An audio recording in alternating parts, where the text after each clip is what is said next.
En el vídeo anterior de la lista de reproducción, donde estamos estudiando el tema de límites y continuidad, pensado para la asignatura Cálculo para Economistas del grado de Economía de la UNED, pero bueno, obviamente aplicable en general a quien le sirva, ya vimos una definición intuitiva de límites y una manera de resolverlos. Eso era mediante aproximaciones a un valor dado, es decir, haciendo límites laterales.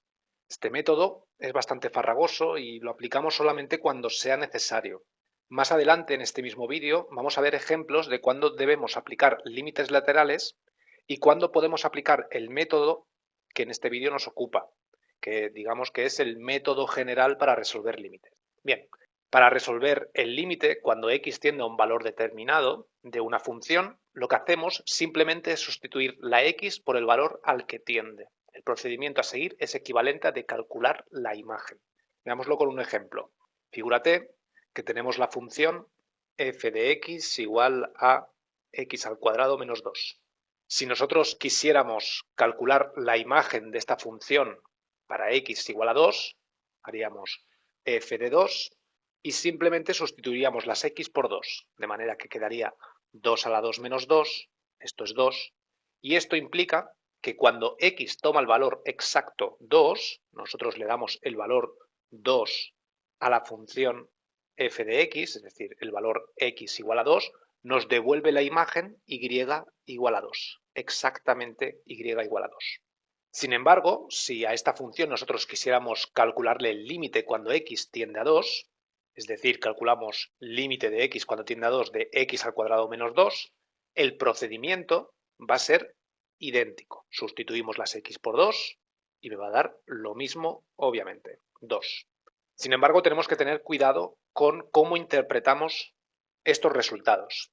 Es importante tener presente la diferencia entre las dos operaciones y, por lo tanto, la diferencia en la interpretación de los dos resultados. Mientras que aquí estamos calculando la imagen, le estamos dando el valor exacto 2 y nos devuelve el valor exacto de y2, aquí nosotros no le estamos dando exactamente el 2, sino que le estamos dando valores infinitamente próximos al 2 al estudiar el límite.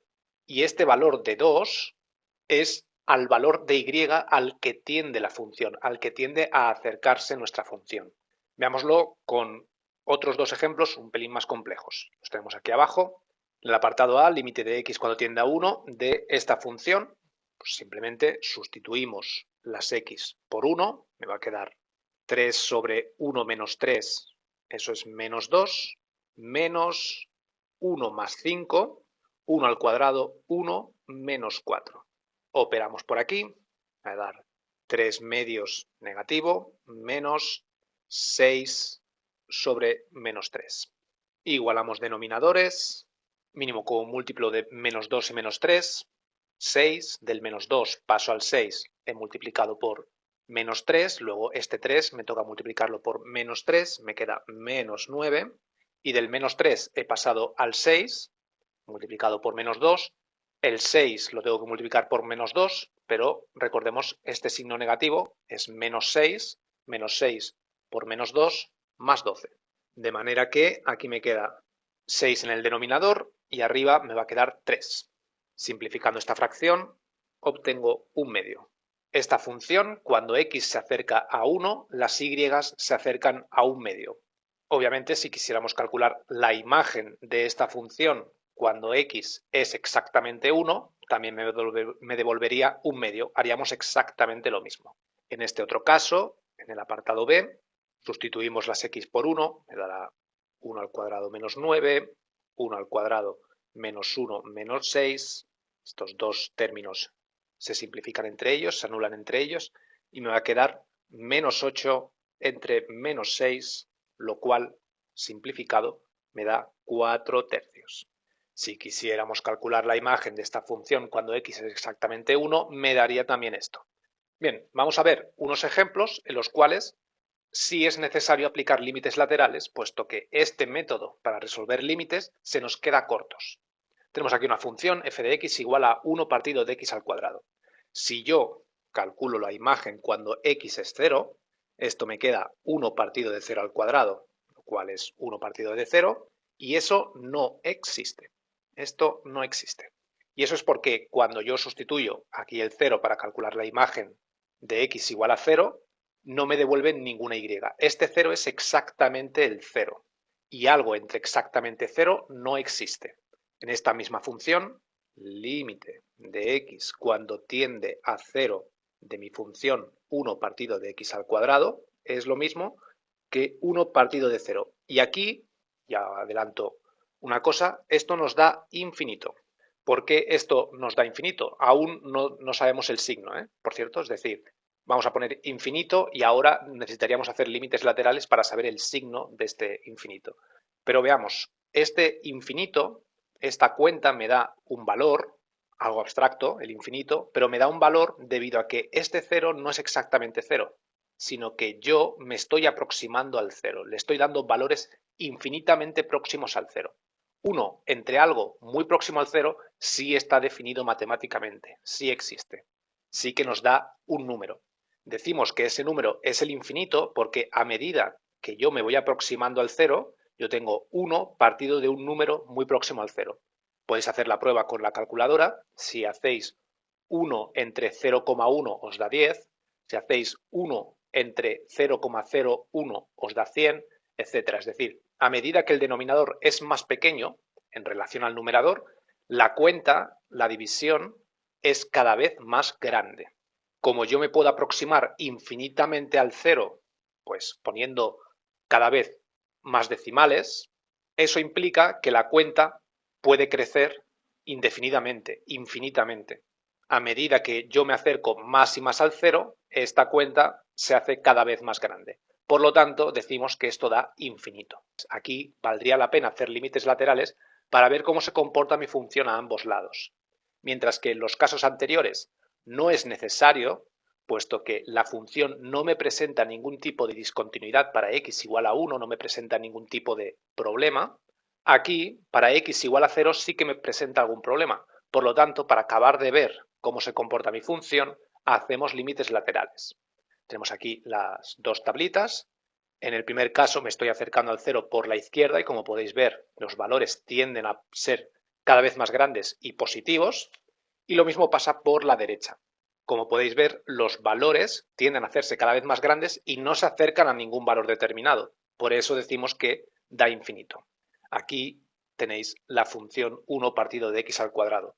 Podéis ver cómo a medida que yo me acerco al cero, tanto por la derecha como por la izquierda, los valores de y tienden a crecer. Esto pudiera parecer que en algún punto cortaría el eje vertical, pero no lo hace. Lo podemos ver en esta tabla. A medida que yo me acerco al cero, los valores crecen indefinidamente, tanto por la izquierda como por la derecha, y eso implicaría que en esta gráfica, a medida que yo me voy acercando al cero, siempre obtengo un valor enorme de y. Pero si le doy exactamente el cero, aquí tengo lo que se conoce por una asíntota vertical, que estudiaremos en este mismo tema. La cuestión es que la función se acerca infinitamente al cero, pero nunca llega, porque en el cero la función no existe. En el cero exactamente la función no tiene imagen. Pero a medida que me acerco al cero, como estamos viendo, los valores tienden a hacerse más grandes, por lo que esta función crece y crece sin parar y nunca llega al cero. Lo que digo, esto sería el límite por la izquierda, que nos da más infinito, y esto sería el límite por la derecha, que nos da exactamente lo mismo, más infinito. Ok, cuando me acerco a un valor determinado y esto me da infinito, decimos que es un límite infinito y por lo tanto el límite no existe. Eso es debido a que decimos que un límite existe cuando al aproximarme a un valor determinado, este se aproxima, la función, a un valor determinado también de y. Vamos a ver otra función, la cual vamos a necesitar hacer límites laterales. Eso es cuando tenemos valores absolutos. Cuando tenemos valores absolutos, por lo general, acostumbramos a hacer también límites laterales. Esta función, lo he puesto directamente como si fuera límite, la función es f de x igual a x partido de valor absoluto de x. Valor absoluto de x, recuerda, nosotros le damos aquí valores de x y nos va a devolver ese mismo valor de x, pero positivo siempre. Vale. Si le damos el 0, nos devuelve 0 entre 0. 0 entre 0 no existe, es una indeterminación. En este caso, haríamos límites laterales. límite de x cuando tiende al 0 por la izquierda de mi función x entre valor absoluto de x. Y fíjate aquí una cosa, por mucho que te aproximes al 0 por la izquierda, vas a tener siempre el mismo número arriba y abajo, solo que al acercarme por la izquierda, estos de aquí serán valores negativos y estos de aquí serán el mismo valor pero en positivo debido al valor absoluto. Pues negativo entre positivo, eso me da menos 1. Me da negativo y al ser el mismo valor arriba y abajo, me da 1. Por lo tanto, menos 1. ¿Qué sucede si me acerco por la derecha? Límite de x cuando tiende a 0 por la derecha de mi función x, valor absoluto de x. Pues lo que sucede es que voy a tener exactamente el mismo valor arriba y abajo y esta vez sí que tendrán también el mismo signo. Luego esto tiende a más 1. Como puedes ver, los límites laterales son diferentes. Al acercarme al 0 por la izquierda tiende al menos 1, cuando me acerco al 0 por la derecha tiende al más 1. Límites laterales diferentes, el límite no existe. Por aquí os dejo la gráfica de la función para que veáis cómo se comporta. Como podéis ver, siempre me da 1 o menos 1 debido a que el numerador y el denominador será el mismo, estamos hablando de esta función de aquí, pero por la izquierda tiende al menos 1, por la derecha tiende a acercarse al 1. Por último, vamos a ver esta función de aquí, coseno de 1 partido de x, y vamos a explicarla un poquito más detenidamente porque este tipo de funciones dan problemas. Primero de todo necesitamos saber qué era esto del coseno. Recuerda bien, aquí tenemos un círculo oniométrico y aquí nosotros representamos ángulos. Estos ángulos tendrán una proyección determinada en el eje horizontal. Por ejemplo, si yo pongo el ángulo 30 grados, su proyección en el eje horizontal será esta de aquí, eso que estoy marcando en verde. Si en lugar de 30 grados ponemos el ángulo 120 grados, esto de aquí hace 120 grados, mi proyección en el eje horizontal será esta de aquí que marcamos en verde, esto de aquí. Esto va de 0 a 1 y aquí va de 0 a menos 1. Lo mismo hace también con el eje vertical, pero en este caso, al estar hablando del coseno, el eje vertical no nos importa, nos tenemos que fijar en el eje horizontal. El coseno de un ángulo es la proyección en el círculo oniométrico de ese ángulo sobre el eje horizontal y va siempre, oscila siempre entre el menos 1 y el 1. Podemos seguir poniendo ángulos, fíjate aquí una cosa importante, si yo antes he puesto aquí el ángulo 30 grados, pero podríamos poner el ángulo 390. 390 grados sería equivalente a dar una vuelta completa de 360 grados más 30 grados. Esto sería el ángulo 390. Esto es para que veáis que el coseno del ángulo 390 es exactamente igual al coseno del ángulo 30 grados. Tiene exactamente la misma proyección en el eje horizontal. De hecho, son ángulos equivalentes. En definitiva, cuando yo le doy ángulos mayores de 360 grados a una función trigonométrica, me va a devolver la razón trigonométrica equivalente a la primera vuelta en el círculo neométrico. Por ejemplo, 390 grados es lo mismo que 30 grados. 450 grados es 360 más 90, es decir, 450 grados es equivalente a un ángulo de 90 grados. Si tenemos eso claro, respecto a esta función, ya recordando un poco cómo funciona el coseno de un ángulo, yo le voy a dar valores de x, me devuelve y.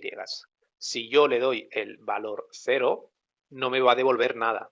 De nuevo, no existe, porque me queda coseno de algo inexistente. Por lo que el coseno de algo que no existe, pues tampoco existe. Sin embargo, si hacemos el límite, fíjate, límite de x cuando tiende a 0 de coseno de 1 partido de x, esto me va a dar coseno de infinito.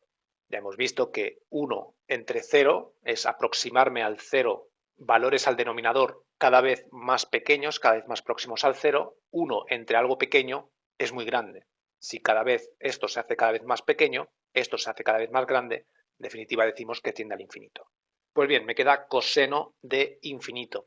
¿Esto qué implica? ¿La función crece infinitamente, decrece infinitamente? Pues no. Como ya estamos viendo, al darle yo grados cada vez más grandes, una vez pasa de 360 grados, empieza a darme los mismos valores nuevamente, lo que acabamos de ver. Me devolvería constantemente los mismos valores equivalentes a quitarle 360 grados, o si es más de una vuelta, pues quitarle todas esas vueltas. Siempre nos va a devolver la razón trigonométrica coseno del ángulo equivalente a la primera vuelta. Es decir, quitarle todas las vueltas. Lo que quiero que veáis es que por mucho que crezca el argumento del coseno, siempre va a estar entre el -1 y el 1.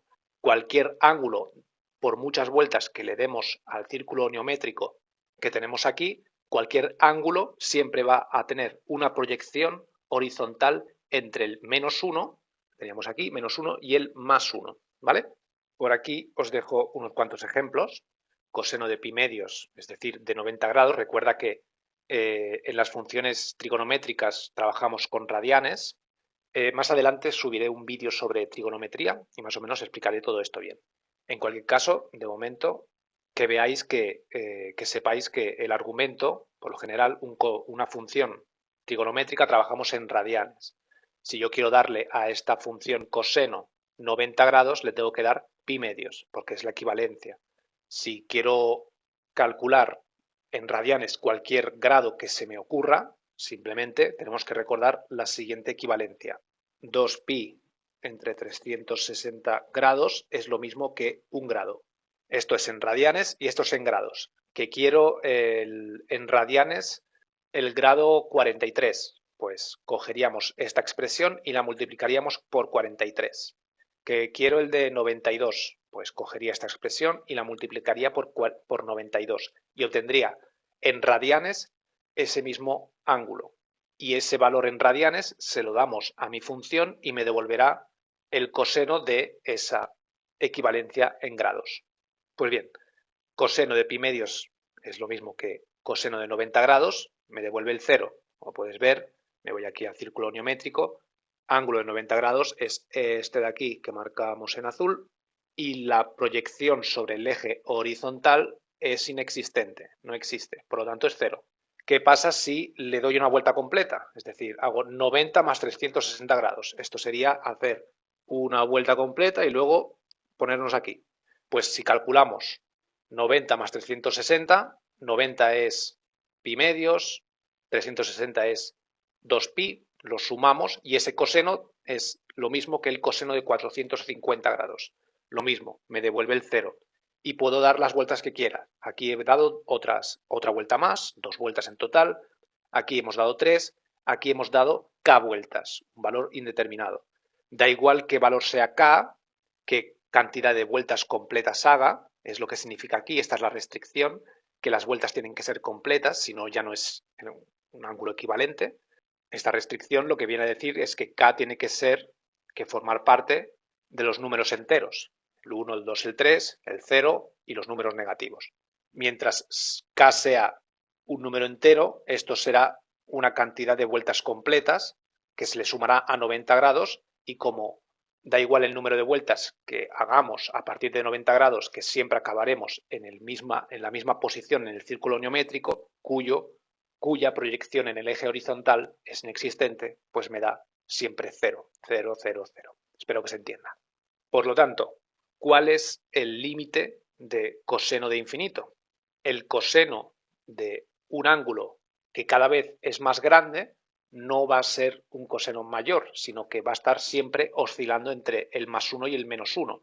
Esto sería equivalente a coger un ángulo que no deja de dar vueltas aquí y por muchas vueltas que haga en el círculo oniométrico, esos ángulos que estemos representando en este círculo siempre va a tener una proyección sobre el eje horizontal entre el -1 y el +1, por lo que no me da ningún valor determinado, no se acerca a ningún valor, sino que está oscilando constantemente entre el 1 y el -1, este límite.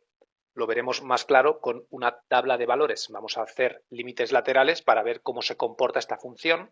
Pueden ver aquí, le estoy dando números normales, no le estoy dando radianes, pero no importa, va a pasar exactamente lo mismo. F de x es igual a coseno de 1 partido de x. Fíjate, me estoy acercando al 0 por la derecha y me estoy acercando al 0 por la izquierda. Y sin embargo, no vas a ver ningún valor que sobresalga del 1 ni del -1. Me está dando exactamente los mismos valores porque la función es par, es simétrica. Ahora os pongo la gráfica y veréis claramente a qué me refiero. Pero aquí lo que tenemos que fijarnos es que en ningún caso, da igual qué valor quede dentro del argumento, eso no implica que el coseno vaya a ser ni superior a 1 ni inferior a -1. Va a estar oscilando constantemente entre esos dos valores. Con la gráfica va a quedar mucho más claro. Aquí tenemos la gráfica de coseno partido de 1 de x y como podemos ver, al acercarme tanto por la izquierda como por la derecha, lo que hacen los valores de y es oscilar entre el -1, esto sería el -1, y el +1. Si nosotros hiciéramos zoom aquí, veríamos como que cada vez se irían viendo más oscilaciones. Aquí están solapadas y por eso parece así una columna rara, pero iríamos viendo cada vez más oscilaciones y por mucho que nos acercáramos, por mucho zoom que hiciéramos, seguiríamos viendo más oscilaciones. Como puedes ver también, tiene una simetría par respecto al eje vertical. Como puedes ver, el eje vertical funciona algo así como un espejo de la parte derecha y de la parte izquierda.